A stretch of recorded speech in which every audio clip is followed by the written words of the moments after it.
Assalamualaikum warahmatullahi wabarakatuh. Pada kesempatan ini, kelompok kami akan menjelaskan hasil tugas mandiri ujian akhir semester kecerdasan buatan yang berjudul Klasifikasi Penyakit Sirosis Stadium 4 menggunakan metode decision tree. Sebelumnya, berikut ini merupakan nama anggota kelompok kami. Yang pertama saya sendiri, yaitu Baik Belgal Aluf. Yang kedua, Rusal Hotimah. Yang ketiga, lalu Habib Satya Widuna. Dan yang keempat, Nujia Febila. Selanjutnya, pembahasan tentang latar belakang yang akan dijelaskan oleh Husnul Hotimah. Kepada Husnul, dipersilahkan. Terima kasih kepada moderator. Jadi, hati di sini merupakan organ vital pada tubuh manusia yang berada tepat di bawah tulang rusuk di sisi kanan perut. Organ hati ini memiliki banyak fungsi untuk mengatur keseimbangan tubuh, diantaranya yaitu sebagai pelindung tubuh, sebagai pembuangan racun, pengelola vitamin dan imunitas tubuh, pengatur lalu lintas tubuh, dan penghancur sel darah merah yang tua. Kemudian, next. Maka dari itu, organ hati ini tentunya harus kita jaga. Sirosis hati. Penyakit liver merupakan istilah yang digunakan ketika hati mengalami gangguan, sehingga tidak berfungsi sebagaimana mestinya. Sirosis hati ini adalah tahap akhir dari penyakit liver. Jadi, kondisi ini ditandai dengan jaringan hati yang sehat diganti dengan jaringan parut yang rusak secara permanen. Jadi, kondisi hati yang sirosis ini dapat dilihat pada gambar di samping ini. Next. Penyebab sirosis. Jadi ada beberapa hal yang menyebabkan terjadinya penyakit sirosis ini. Yang pertama ada infeksi virus, kemudian ada penyakit keturunan dan metabolik, dan penyebab yang paling banyak terjadi adalah alkoholisme atau kecanduan alkohol. Jadi kondisi ini adalah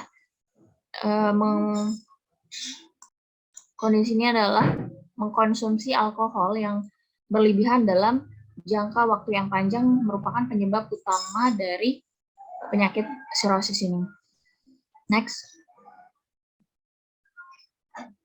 Penyakit sirosis hati ini berkembang dibagi ke dalam beberapa stadium. Ada stadium 1, stadium 2, stadium 3, dan stadium 4. Tentunya semua stadium ini memiliki gejala-gejala tertentu. Namun pada stadium 3 dan stadium 4 ini, gejala yang terlihat oleh penyakit sirosis hati ini memiliki kemiripan seperti kondisi tubuh yang tampak tidak sehat dan sulit melakukan aktivitas harian. Maka dari itu diperlukan klasifikasi berdasarkan data hasil check-up kondisi kesehatan pasien secara menyeluruh. Berdasarkan hal tersebut, perlu dilakukan klasifikasi stadium 4 untuk menghindari terjadinya salah diagnosa pada pasien pengidap penyakit sirosis hati. Next. Jadi hasil akhir yang dilakukan pada penelitian ini adalah mengetahui klasifikasi pasien stadium 4 dari penyakit sirosis hati dengan menggunakan metode klasifikasi decision tree. Sekian dari saya, kembali ke moderator. Baik, terima kasih. Pembahasan selanjutnya yaitu metodologi yang akan dijelaskan oleh Nujia Febila. Kepada Jia dipersilahkan.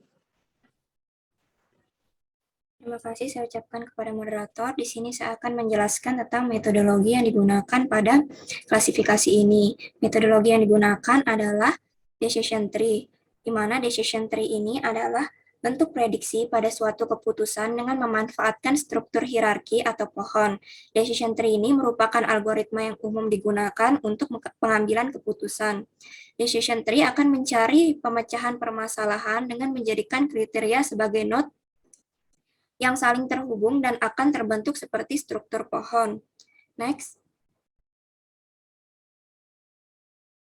Dataset yang digunakan adalah Cirrhosis Prediction Dataset yang berasal dari Kaggle.com. Next. Dataset ini merupakan histori informasi yang dikumpulkan dari uji coba Mayo Clinic pada sirosis biliar primer hati yang dilakukan antara tahun 1974 dan 1984 yang berisi 418 data pasien sirosis. Namun sebanyak 6 dari 418 pasien keluar dari penelitian, sehingga terdapat total 412 data yang akan digunakan di dalam dataset nanti. Next. Dalam dataset tersebut terdapat 20 atribut. Dari atribut-atribut tersebut terdapat atribut yang berbentuk kategorikal dan numerik.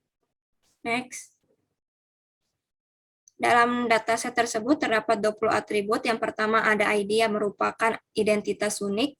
Yang kedua ada end days, yaitu jumlah hari antara pendaftaran dan awal kematian, transplantasi, atau waktu analisis studi. Yang ketiga ada status, yaitu status dari pasien. Yang keempat ada drug, yaitu tipe dari obat yang terdiri dari D-penisilamin atau placebo. Yang kelima ada age, yaitu usia dalam hari. Yang keenam ada seks, yaitu jenis kelamin yang terdiri dari male or female. Yang ketujuh ada asites, yaitu di sini status dari adanya asites atau tidak. Yang ke-8 ada hepatomegali, adanya hepatomegali atau tidak. Yang ke-9 ada spiders, adanya spiders atau tidak. Yang ke-10 edema, yaitu adanya edema atau tidak. Next. Selanjutnya di sini ada bilirubin, yaitu kandungan bilirubin serum. Yang ke-12 ada kolesterol, yang merupakan kandungan kolesterol serum. Yang ke-13 ada albumin, yang merupakan kandungan albumin. Selanjutnya ada koper, kandungan urin koper. Yang ke-15 ada ALK_POS, yang merupakan kandungan alkali fosfat. Yang ke-16 ada SGOT, yaitu kandungan serum glutamik oksaloasetik transaminase. Yang ke-17 adalah kandungan trigliserida. Yang ke-18 ada platelets, yang merupakan kandungan trombosit per kubik. Yang ke-19 ada protrombin, yaitu waktu protrombin dalam detik. Dan yang terakhir ada stage, yaitu stadium histologis penyakit yang terdiri dari stage 1, 2, dan 3. Next.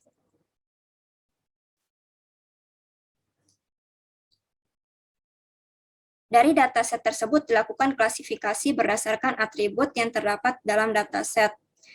Klasifikasi tersebut dilakukan untuk menentukan seseorang pasien mengidap penyakit sirosis pada stadium 4 atau tidak. Tahapan-tahapan yang dilakukan dalam klasifikasi yaitu pertama memasukkan dataset dan menampilkan isi dari dataset tersebut. Yang kedua menghapus atribut yang tidak digunakan. Yang ketiga menampilkan persebaran nilai yang kosong. Yang keempat mengisi nilai yang kosong pada setiap kolom. Yang kelima, menentukan data yang akan menjadi klasifikasi dan data yang akan menjadi target. Yang keenam, membagi data menjadi data training dan data test.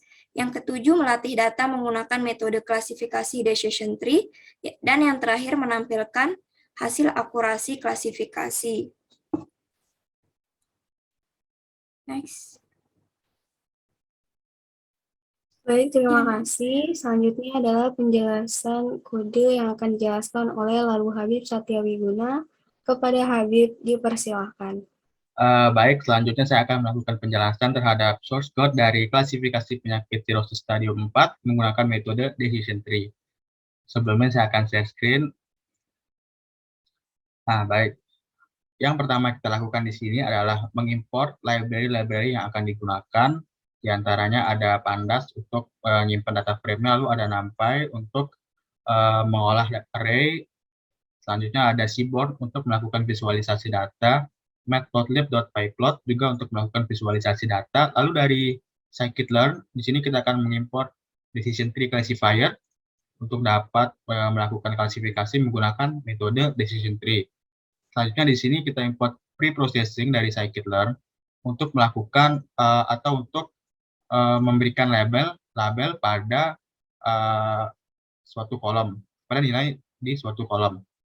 Selanjutnya ada train test split untuk memisahkan antara train data dan test data. Lalu ada classification report dan confusion matrix. Di sini classification report untuk menampilkan performance matrix dan confusion matrix di sini untuk menampilkan confusion matrix-nya. Saya akan run di sini. Lalu kita akan menyimpan file datasetnya cirrhosis.csv ke dalam variabel dengan nama data. Setelah kita simpan, kita akan tampilkan data teratas dari dataset yang telah kita simpan tadi. Nah, pada tabel berikut dapat dilihat 10 data teratas dari data frame yang kita import tadi atau dataset dari Cirrhosis tadi.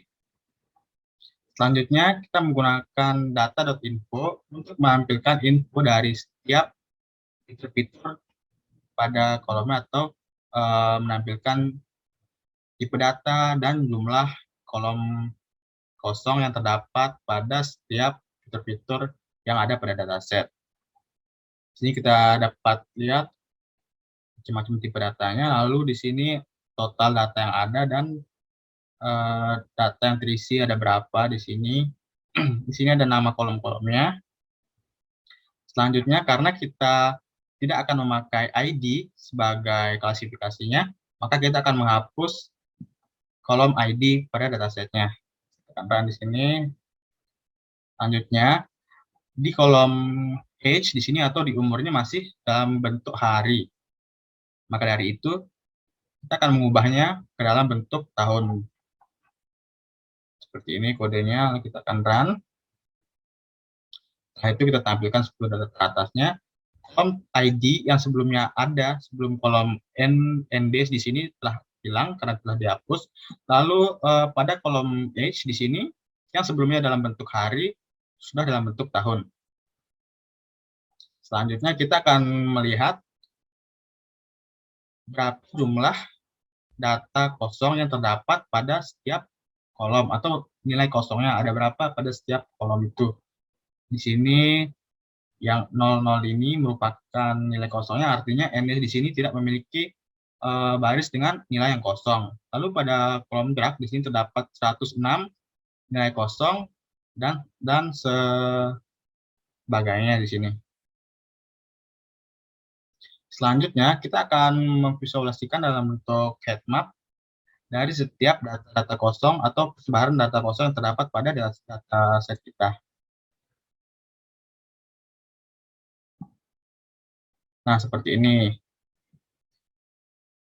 Bagian yang berwarna putih di sini merupakan data-data atau nilai-nilai yang kosong yang terdapat pada setiap kolom. Dapat dilihat bahwa masih banyak nilai kosong yang terdapat dalam dataset kita. Kita akan mengisi nilai-nilai yang kosong ini nantinya.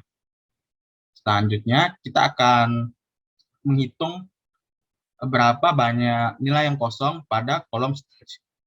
Kenapa pada kolom stage? Karena stage di sini kita akan jadikan sebagai target dari klasifikasinya atau yang akan dijadikan sebagai perbandingan nantinya. Dapat dilihat di sini pada indeks ke 312, 316, 318, 321, 333, dan 336 merupakan indeks di mana letak nilai kosong tersebut.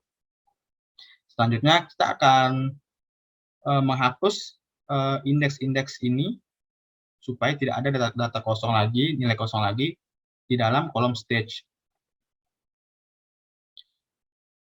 Setelah kita melakukan penghapusan dari indeks tersebut, kita akan simpan dia ke dalam variabel clean data. Selanjutnya, setelah kita simpan, kita akan mereset indeksnya, artinya yang sebelumnya indeksnya menjadi acak karena indeks-indeks yang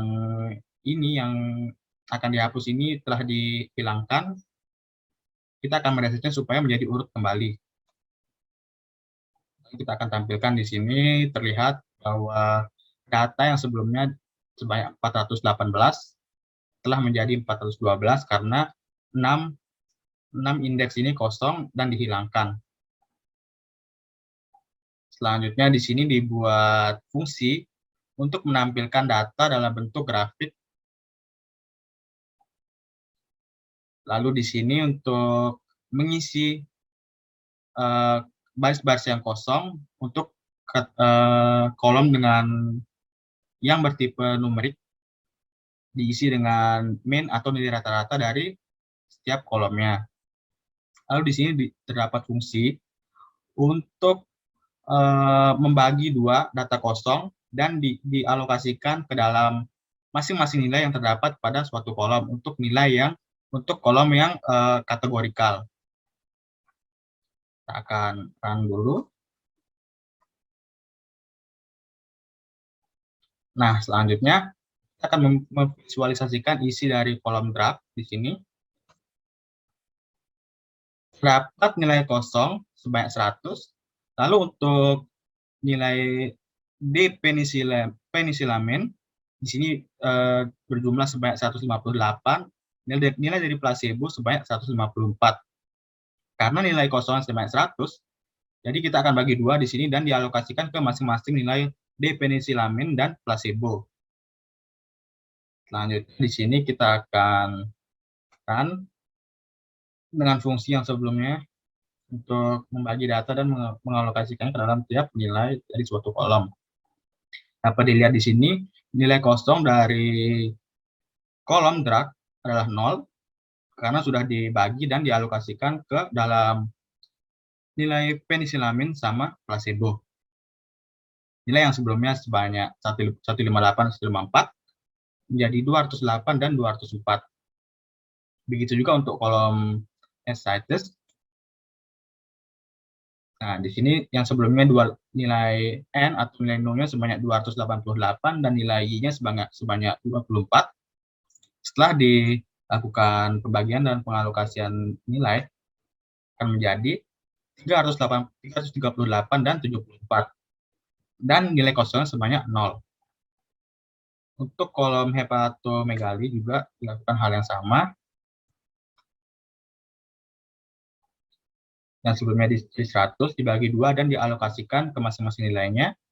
Yang Y-nya sebelumnya 160 dan N-nya 152 menjadi 210 dan 202. Untuk kolom spiders juga yang sebelumnya 222 dan nilai Y-nya sama dengan 90. Dari 100 nilai kosong tersebut dialokasikan dan dibagi 2, lalu hasilnya akan menjadi seperti ini. Nilai N-nya sama dengan 272 dan Y-nya sebanyak 140. Selanjutnya, kita akan mengisi kolom yang bertipe numerik di sini dengan cara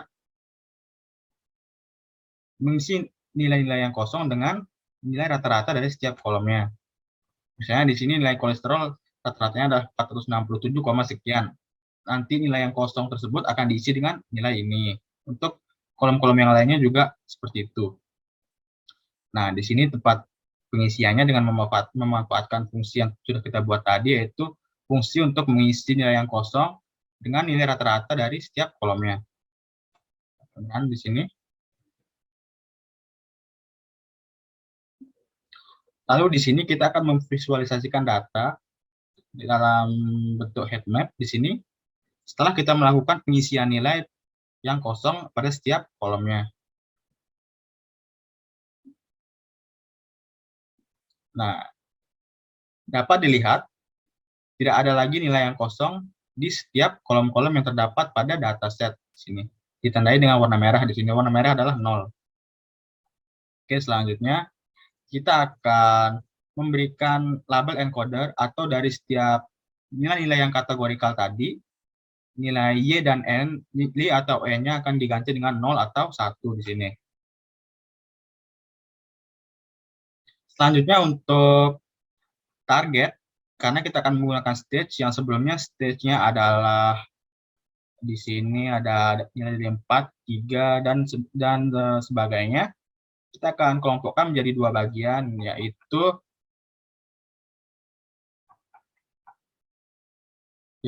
jika dia bernilai 4, maka dia akan dilabelkan dengan angka 1. Lalu apabila nilainya di bawah 4, dilabelkan dengan angka 0. Jadi hanya akan ada dua label saja untuk nilai stage di sini. Kita akan run.